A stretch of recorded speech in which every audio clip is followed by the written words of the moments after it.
My name is Mason, and I was 29 years old when this all started. I'd been a junior financial analyst at Pinnacle Investments, a firm nestled in the heart of Austin, Texas, for just under 2 years. Most days were a blur of spreadsheets, hunting for anomalies others overlooked. Office socializing wasn't my strong suit.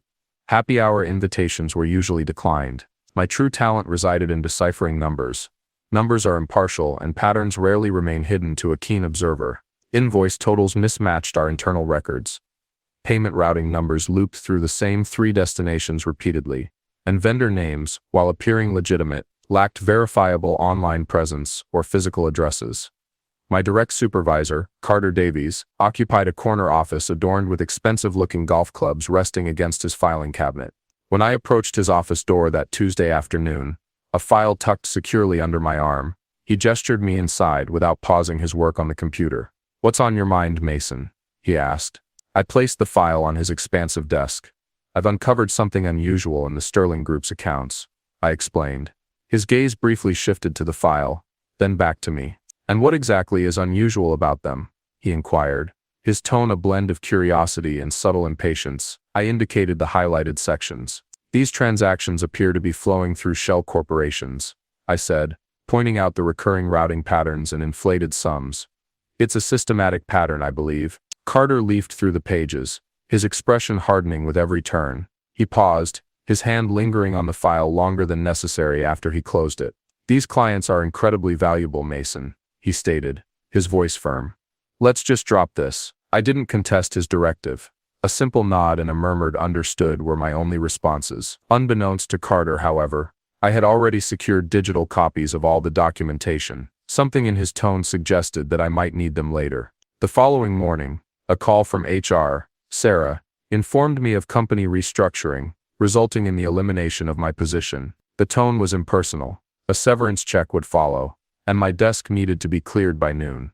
The departure was uneventful, a swift transition into the background, it seemed. "Trust your instincts, Mason. Numbers may be truthful, but people certainly aren't always." She'd raised me after my parents perished in a car accident when I was 12 years old. Pinnacle Investments wasn't my dream job, but it was a respectable firm with a solid reputation. I maintained a low profile, worked 60-hour weeks, and established a reputation for reliability, if not exceptional brilliance. Carter himself had hired me, attracted by my attention to detail. "People miss things," he'd said in the interview. "I need someone who doesn't." In retrospect, numerous warning signs existed. The Sterling Group's accounts were considered untouchable, handled exclusively by a select few. Questions about their portfolio were met with evasive responses or vague dismissals. On one occasion, I overheard Carter on the phone saying, No one's raising questions. It's proceeding precisely as planned." I initially disregarded these red flags.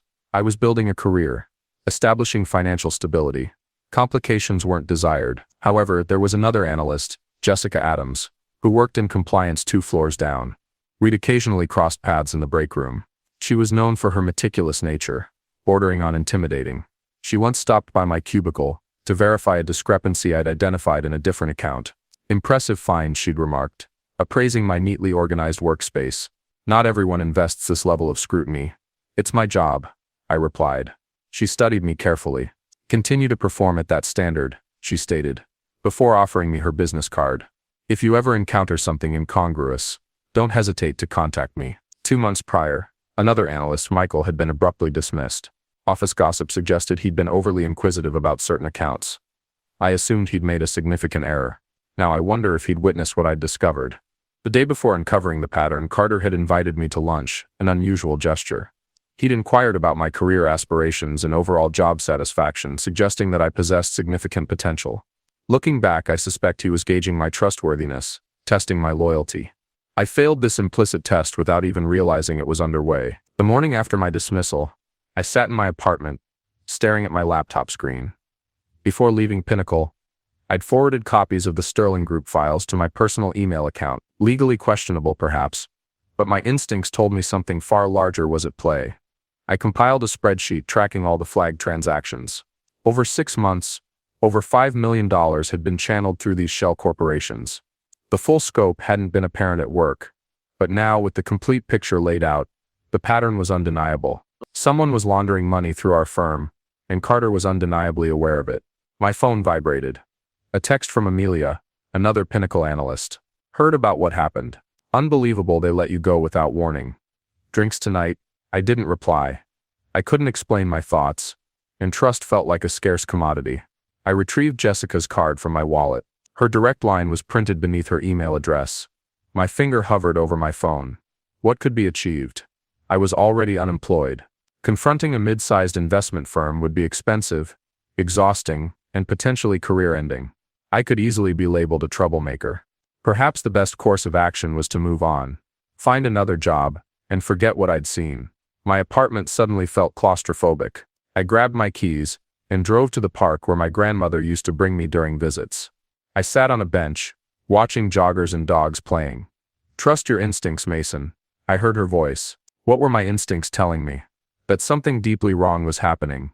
That wealthy individuals were violating regulations and causing harm to others. That Carter had sided with the wrong team, and that I faced a critical choice. Upon returning home, I printed all the documents, 382 pages in total. I meticulously organized them chronologically, created tabs for each suspicious client, and composed a summary of my findings. Everything was then placed in a large manila envelope. Anger had subsided, replaced by a sense of calm and clarity. My office. That night I slept better than I had in months. Jessica's office was smaller than anticipated, lacking a window. Simply walls lined with filing cabinets and regulatory manuals. She gestured to the chair opposite her desk as I closed the door. I'm no longer employed there, I announced, placing the envelope on her desk. But I believe someone ought to know about this. She didn't immediately open it. First tell me what I'm examining, she requested. I explained my findings. The shell corporations, the routing patterns, the inflated invoices, and Carter's instruction to drop the matter, followed by my dismissal under the guise of restructuring. Jessica's expression remained unchanged throughout my explanation. After I finished, she opened the envelope and began reviewing the documents. You retained copies of internal financial records, she stated eventually. Not a question. Yes, I affirmed. That violates company policy. It's potentially illegal, she pointed out. I'm aware, I replied. She observed me intently. What's your goal in bringing this to my attention, Mason? She asked. Nothing, I said. I simply couldn't remain silent, knowing what was happening. Jessica sighed and closed the folder. I'll investigate, but I can't guarantee any results. She slid the envelope into her desk drawer. And you should be aware that this could rebound on you. Severely. I stood to leave. I understand. Do you really? She pressed. Pinnacle has powerful clients and a formidable legal team. If you're correct, individuals will lose their jobs. Some might even face imprisonment. They'll fight aggressively. They already terminated me, I replied. What else can they do? Failure to comply would result in pursuing all available legal recourse. That afternoon, my phone rang, the number unfamiliar. Mason, this is Carter. We need to talk. My heart pounded, but I maintained composure. I don't believe that's advisable, I said. Look, things spiraled out of control. I understand you're upset about losing your job, but this isn't the appropriate approach. If you drop this now, we can reach a compromise.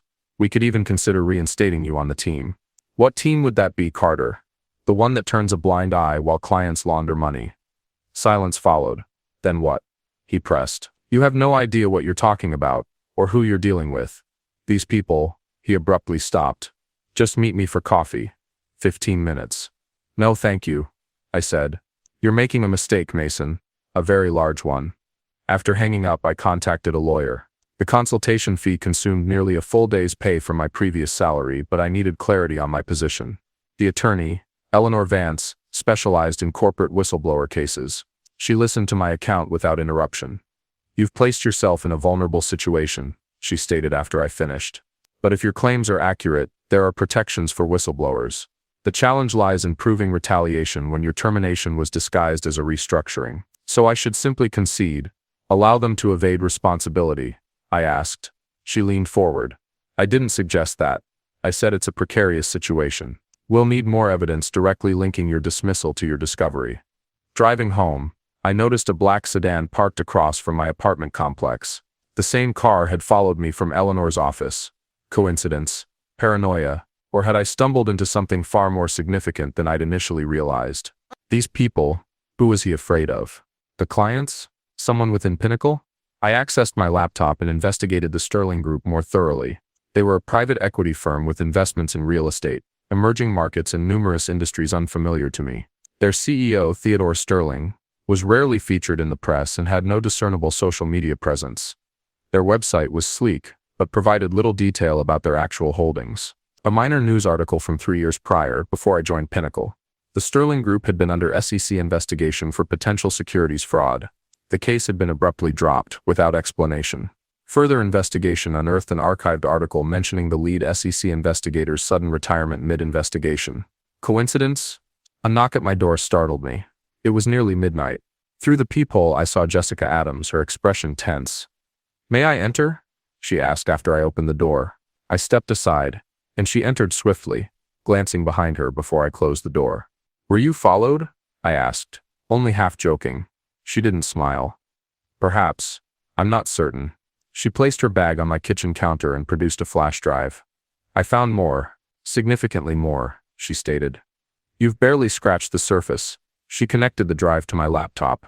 Folders appeared, labeled by date, stretching back 5 years. "The Sterling accounts aren't the only ones," she said, opening a document. "There are at least 3 other client groups employing similar schemes. All high value, all protected." "Protected by whom?" I asked. Jessica met my gaze. "By Arthur Pinnacle himself," she replied. "Arthur Pinnacle, the founder and CEO of the firm, the man whose name graced the building." "How far-reaching is this?" I asked, stunned. "The CFO is definitely involved, likely the head of client services as well. They've been transferring money offshore, using our firm to make it seem legitimate," she explained. I sank onto my couch. "Why are you showing me this? Why not go to the authorities?" "I needed to be certain first," she hesitated. "And I required another person who was aware. Someone external to the company." "Insurance," she added. "Insurance against what?" I questioned. 3 years ago, an analyst named Robert Miller uncovered something similar. He went directly to the SEC. 2 days later, he was involved in a car accident. He didn't survive, Jessica said. Her voice hushed. My mouth went dry. "You believe?" I'm unsure what to think. But the notes specifically mentioned the Sterling Group. I stared at the screen, at the intricate network of transactions and names. This wasn't simply fraud. It was organized, systematic, and protected at the highest levels. "What do we do now?" I asked. Jessica closed the laptop. "We approach someone who can't be bought. Someone outside their sphere of influence." She produced a business card from her pocket and placed it on the table. "Federal Bureau of Investigation. I have a contact," she said. "Someone specializing in financial crimes. But once we do this, there's no turning back. For either of us." I considered Carter's warning, the black sedan, and Robert Miller. "When do we meet them?" I asked. "Tomorrow if you're willing." I nodded. "I'm in." After Jessica left, I copied all the files from her flash drive, then concealed it behind a loose baseboard in my bathroom. My own insurance. That night, I packed a bag and didn't spend the night in my apartment. Some instincts are worth trusting. The FBI office was unassuming, tucked away in a nondescript government building downtown. Agent Ava Rodriguez didn't resemble the FBI agents portrayed in films. No suit, no stern expression. Just a woman in her late 30s, wearing practical shoes and displaying weary eyes. "Tell me everything," she instructed. From the start, Jennifer and I detailed what we knew. The shell corporations, the money transfers, the restricted access to certain accounts, the retaliation, and the potential link to a previous investigation. Agent Rodriguez meticulously took notes, asked pointed questions, and occasionally made calls to verify specific details: drug trafficking, corruption, tax evasion. "So you'll investigate?" Jessica asked. "We already are. Your information confirms something we've been developing for months," Agent Rodriguez replied, looking at me. "But we'll need your testimony. This means providing a formal statement, possibly in court eventually."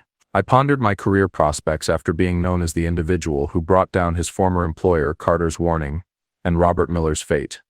"I'll do it," I said. Agent Rodriguez nodded. "We need to proceed cautiously. These individuals have substantial resources and connections.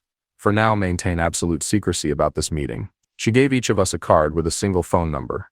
"If anything unusual happens, contact this number immediately." As we exited the building, Jessica touched my arm. "You should consider relocating temporarily. until this situation resolves. I've already secured accommodations at a budget hotel for 2 nights. I'm ahead of you. Smart move, I said. She smiled faintly. You know, when Carter hired you, he told everyone you were too quiet to cause trouble. Looks like he misjudged you. He's not the first. That afternoon, I secured a job interview at a smaller financial firm across town. I omitted mention of Pinnacle's accusations or the FBI investigation, focusing instead on my skills and experience. The hiring manager seemed impressed, promising to be in touch. Jessica. I debated contacting Agent Rodriguez but decided to investigate first. I took precautions, parking one level above, approaching on foot, and staying near the stairwell. The blue Honda was there, the driver's side window lowered. But it wasn't Jessica behind the wheel. It was Michael, the analyst fired before me. Get in, he urged. Quickly. I hesitated. Please. It concerns Jessica. I got into the passenger seat. How did you find me? Jessica informed me of your location. Yesterday, before they apprehended her, Michael said. My stomach plummeted. Apprehended? By whom? Pinnacle Security. They're claiming she stole confidential client information. She's being questioned by their legal team now, he explained. He ran a hand through his hair. Look, I know what you both discovered. I saw it too 6 months ago. That's why I was fired. Why are you here now? Because Jessica assisted me when no one else would. And because what's happening at Pinnacle is larger than we initially believed. I said.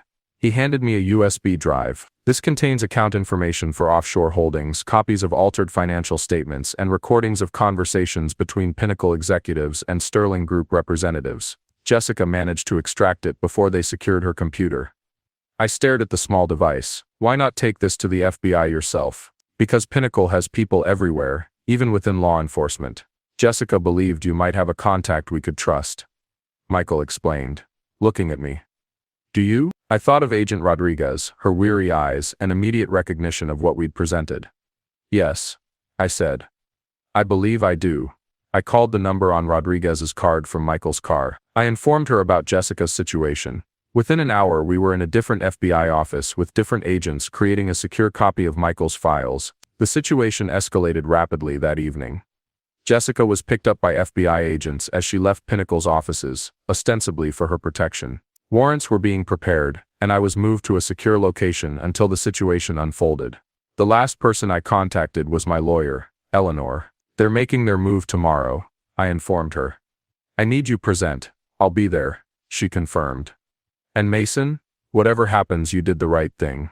That night, alone in an anonymous hotel room provided by the FBI, I reflected on how swiftly life can change. 3 weeks ago, I was merely an analyst performing my duties. Now I was at the heart of what Agent Rodriguez termed one of the largest financial fraud cases of the decade.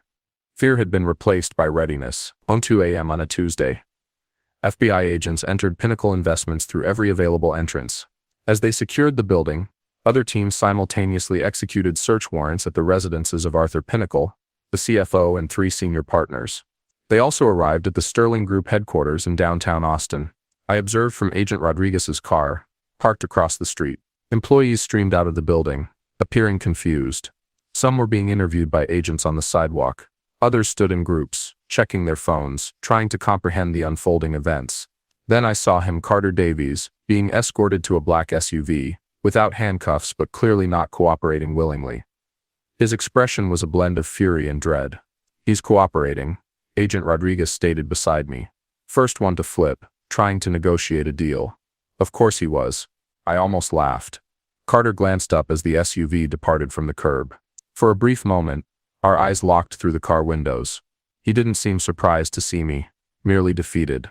By afternoon, the news had broken nationally. A major investment firm had been raided in a fraud investigation. The coverage mentioned a whistleblower who had uncovered the scheme. My name wasn't yet public, but it would be shortly. Jessica called me from her lawyer's office. They're offering immunity to lower-level employees who cooperate, she said. The executives are less fortunate. Arthur Pinnacle had been arrested at his home. Shredded documents were discovered in his fireplace. What about the Sterling Group? I asked. Theodore Sterling vanished. He reportedly left the country last week. But they've frozen the company's assets, she replied. The documents Michael and Jessica had preserved. My initial findings, banking records seized in the raid. and statements from at least 6 Pinnacle employees who had witnessed aspects of the scheme but had been afraid to come forward. The prosecutor, a serious woman named Diana Miller, closed her folder. "Mr. Shaw, your testimony is essential to this case, but I want you to understand what you're facing. Defense attorneys will attempt to portray you as disgruntled, incompetent, or motivated by revenge. It won't be pleasant." "I understand," I said. "Are you prepared for this?" she asked. I thought of Carter's warning, Jessica's detention by Pinnacle Security, and Robert Miller, who might have been silenced permanently. "Yes," I said. "I'm prepared." The first indictments were issued a week later. Arthur Pinnacle, the CFO, and 2 senior partners were charged with multiple counts of fraud, money laundering, and conspiracy. Carter was also charged, but with lesser offenses, due to his cooperation. "We value integrity." I accepted. A letter from the SEC's whistleblower program. Since my information had directly led to successful enforcement action, I was eligible for a substantial reward, 15% of the penalties Pinnacle would pay. The estimated amount was breathtaking. I wouldn't have financial worries for a very long time. That evening, I visited my grandmother's grave, placing fresh flowers by her headstone. "You were right," I murmured. "Trust your instincts." I almost heard her laughter. 6 months after the raid, I sat in a downtown coffee shop reviewing quarterly reports for my new employer. My phone buzzed with a news alert. Former Pinnacle CEO pleads guilty in fraud case. Arthur Pinnacle had finally accepted a plea bargain. He faced 7 to 10 years in prison, and the firm bearing his name was defunct. Its legitimate assets had been acquired by competitors, its reputation irreparably damaged. I dismissed the alert and resumed my work. The scandal had faded from the headlines, replaced by newer crises, but its effects endured in stricter regulations, industry-wide compliance reviews, and occasional discussions in business school ethics classes. Carter received a suspended sentence and probation for his cooperation. I heard he was working at his brother-in-law's insurance agency in Nebraska. He tried to contact me once, sending an email beginning with, "I hope you understand." I didn't finish reading it. Jessica had thrived, recruited by a regulatory compliance firm where her expertise was highly valued. We occasionally met for coffee, bound by our shared experience, but not quite friends. Michael had relocated to Seattle, starting fresh with a technology company unrelated to finance. And me, I was doing well. My new job presented stimulating challenges. My boss valued my attention to detail, and my refusal to look the other way. The whistleblower reward remained largely untouched in an investment account. I'd used some to purchase a small house outside the city, a place with a garden my grandmother would have appreciated. I still checked my rearview mirror more frequently, maintained digital backups of important documents, and trusted patterns more than promises. But I slept soundly at night. As I paid for my coffee and gathered my belongings, a young man approached my table, early 20s, brimming with nervous energy, clutching a portfolio. "Excuse me," he said. "Are you Mason Shaw?" I nodded cautiously. "I'm John. I just started at Zenith Financial, my new employer. They suggested I speak with you about their compliance protocols. That you're the ideal person to explain their importance." I studied him, noticing his eagerness and earnestness, reminiscent of my younger self. "Have a seat," I said, gesturing to the chair opposite me. "Let me tell you a story about patterns and why they're crucial." He sat down, opened his notebook and prepared his pen. I began at the beginning. Sometimes the most impactful action isn't making a commotion. It's simply refusing to avert your gaze when everyone else does.